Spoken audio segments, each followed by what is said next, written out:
Welcome to Storytime. Enjoy with me.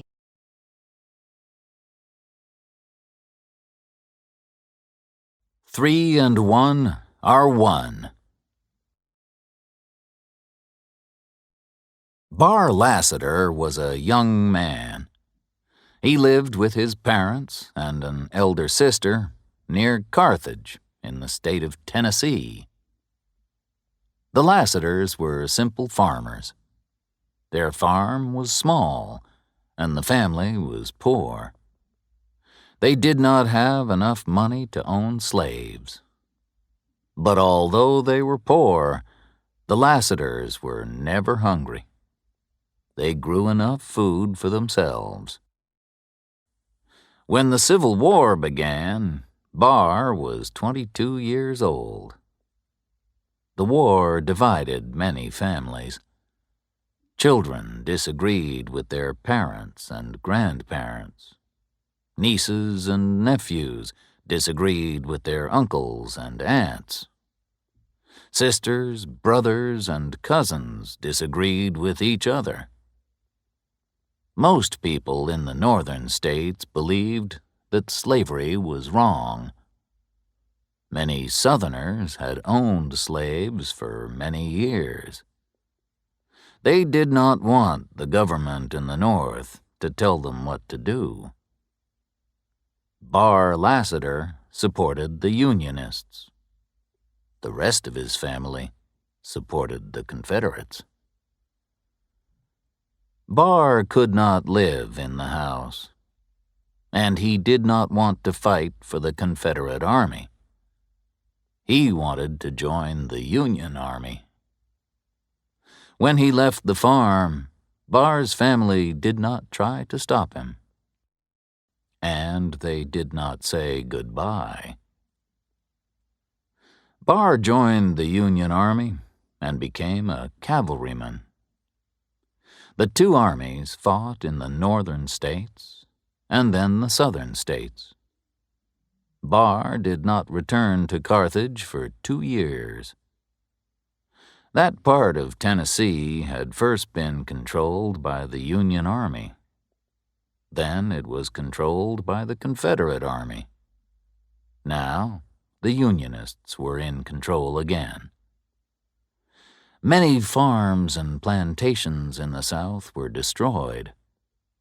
A terrible battle had been fought near Carthage. Many men from both armies had been killed. Barr spoke to his commanding officer. "Sir, my home is near here," he said. "I want to see my family. May I visit them?" "You can have 2 days' leave," the officer replied. Barr Lassiter walked across the fields near Carthage toward his home. It was late in the afternoon when the young man reached his family's farm. The shadows were becoming longer and darker. Before he reached the farmhouse, the sun had set. "Will my family welcome me?" he asked himself. "I've been away for 2 years. Have they changed their minds about the war? War changes many things. I've seen and done many terrible things. I'm only 24, but I feel like an old man." The moon was now shining in the dark sky. Barr walked up to his home. No lights shone from the windows, and the door was wide open. Suddenly, a man came out of the house. "Father!" the young man called out. "Father!" The man looked at his son, but said nothing. He turned around and went back into the house. Barr was very disappointed. He was not welcome in his own home. But he entered the house and went into the kitchen. His mother was sitting by the fireplace. No fire was lit, and no food was cooking. The fireplace was filled with cold, black ash. "Mother," the young man called out. "Mother!" She looked at him, but she did not speak. Barr moved closer. He wanted to put his hand on his mother's shoulder. Then, suddenly, Barr's sister came into the room. She looked at her brother, but said nothing. She turned around and left. Barr turned back to his mother, but she had left the room too. His family did not want him there. Barr walked to the front door and looked outside. The moonlight shone on the garden. The long grass moved slowly backward and forward. It looked as if it was moving underwater. The wind blew, and the trees and their black shadows moved. It was a sad and strange scene. Barr felt tears on his face. He walked back to the army camp. Barr was tired when he awoke the next day. He had not slept well. He had dreamed strange dreams. "Did I walk home?" he asked himself. "Or did I dream about my walk to Carthage? Did my family turn away from me? I'm not sure. I must go back to the farm." He had not walked far when he met his friend, Bushrod Albro.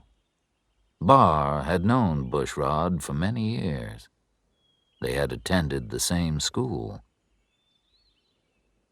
"I'm going home," said the cavalryman. "I'm going to visit my family." Bushrod looked quickly at Barr, but said nothing. Barr did not notice his friend's silence. He continued talking. "I know that my family haven't changed their minds," he said, "but—" "There have been changes," Bushrod said. "I'll go with you. We can talk as we go." Bushrod did not talk on the journey. He was silent until they reached the farm. Instead of a farmhouse, the two friends found only broken walls that had been burned by fire.